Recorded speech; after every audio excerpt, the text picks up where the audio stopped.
Livro de Neemias, capítulo 2, versículo 1 a seguir. E sucedeu, pois, no mês de Nisan, do ano 20º do rei Artaxerxes, que estava posto vinho diante dele, eu tomei o vinho e o dei ao rei. Porém, nunca antes estivera triste diante dele. E o rei me disse: por que está triste o teu semblante? Pois não está doente? Não é isso senão tristeza do coração? Então temi muito diante dele. E disse o rei: viva o rei para sempre. Como não estaria triste o meu rosto, estando a cidade, o lugar dos sepulcros de meus pais, assolada, e tendo sido consumida as suas portas de fogo. E o rei me disse: que pedes agora? Então orei ao Deus dos céus e disse ao rei: se é do agrado do rei, se teu servo é aceito em tua presença, peço-te que me envies a ajudar a cidade dos sepulcros de meus pais, para que eu edifique. Amém, meus amados? Vou entrando, curtindo e compartilhando. A palavra do Senhor nos fala, nos narra a história. Já estou eu pregando esse texto, já tem uma semana que eu venho pregando sobre Neemias, porque são muitos tópicos, são muitos pontos importantes a serem ditos, e em só uma live não dá para falar tudo o que é preciso falar diante do texto do livro de Neemias. Neemias foi um judeu que foi levado cativo para a Pérsia. Diz a palavra do Senhor que esse livro de Neemias, eu quero fazer uma exposição do texto, como realizar os sonhos humanamente impossíveis. Como realizar os sonhos humanamente impossíveis. Quantos aqui têm sonhos? Quantos aqui sonham diante de Deus e acha que os seus sonhos são impossíveis de ser realizados? Eu quero te dizer que para o homem é impossível, mas para Deus nada é impossível. Quando nós nos colocamos na posição, na vontade de Deus, Ele sim é o Deus que realiza sonhos. Ele sim é o Deus que pode fazer os seus sonhos serem realizados. Mas para isso há todo um processo, para isso há todo um trajeto a ser percorrido.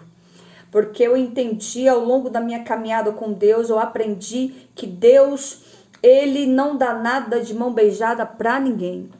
Ele só tem compromisso com quem tem compromisso com Ele.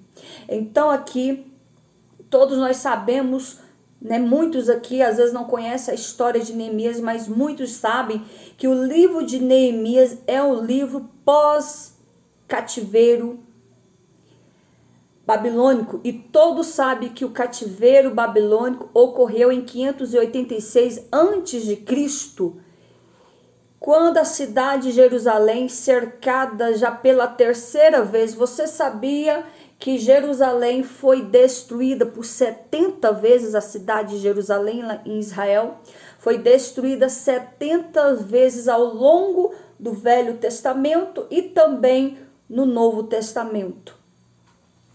Então Jerusalém foi destruída por 70 vezes, mas nesse tempo aqui, nessa época do ano 586, Jerusalém já tinha sido destruída 3 vezes.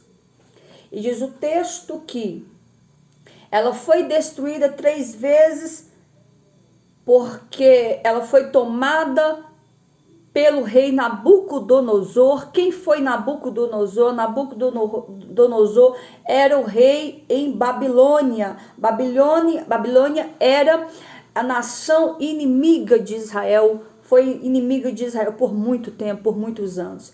Então, no decorrer do trajeto, da caminhada de Jerusalém, a caminhada do povo de Deus, do povo de Israel, o povo de Israel era invejado, alcançava-se inimigos o tempo todo, eram muitos inimigos. Israel era cercada por inimigos o tempo todo. Israel era cercada por pessoas que as odiavam, que a odiavam. E por que que Israel era uma nação tão odiada pelos países em volta? Porque Israel era o povo de Deus, e todo aquele que todas as pessoas que são voltadas para Deus, muitas vezes eles vão alcançar inimigos no decorrer da sua caminhada, eles vão alcançar inimigos em toda a sua trajetória cristã.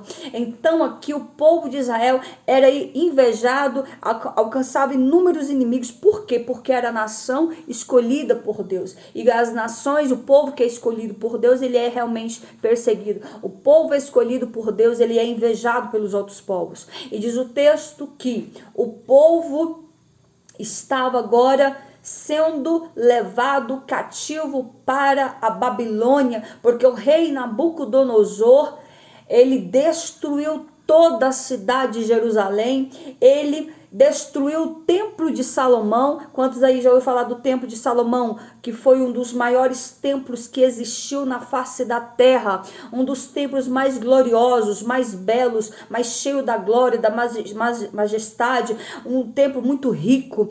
Portanto, então aqui agora o Nabucodonosor com o seu exército ali invadira Israel, invadiu a cidade de Jerusalém e ali destruiu toda a cidade, destruiu todo o templo de Jerusalém, destruiu os palácios, destruiu toda a arquitetura que existia de belo em Jerusalém, destruíram o mais importante que o povo judeu e qualquer outra cidade tem. Naquela época tinha como importante os muros, destruiu os muros de Jerusalém. Tudo foi levado ao chão, destruiu os portões da cidade, queimou o portão da cidade.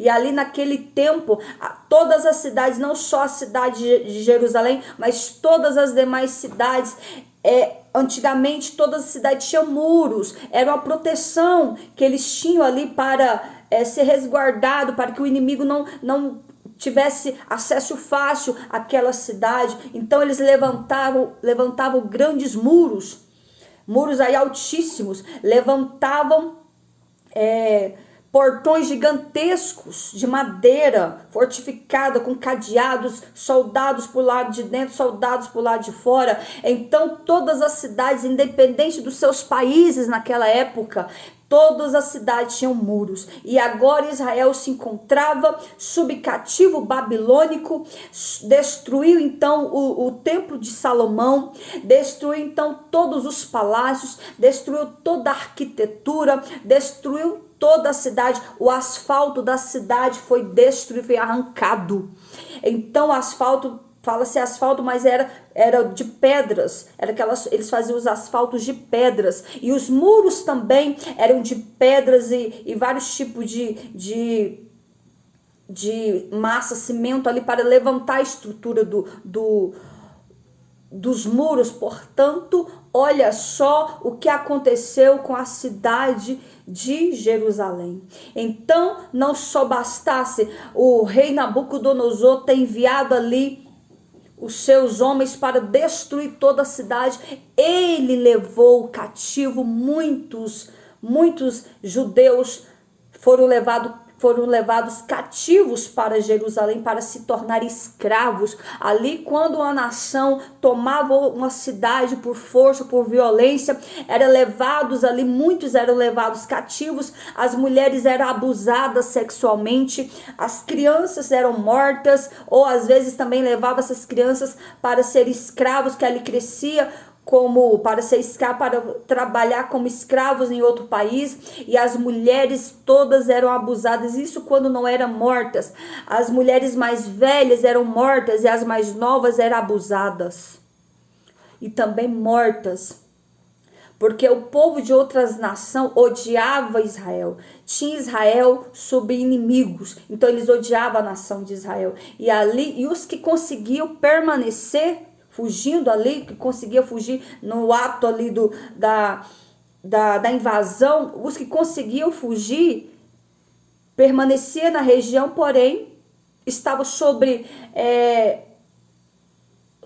o comando de outras nações que estavam ali também escravizando a nação, até matar todos. E os que conseguiam sobreviver, viviam sob miséria e pobreza e desprezo. Então, a nação de Israel estava passando por esse sofrimento. E por que a nação de Israel estava passando por tudo isso, se era Israel a nação escolhida por Deus? Por que Deus permitia Israel passar por, ao longo dos anos, todas essas perseguições, essas mortes, esses abusos, essa situação de sofrimento, de humilhação?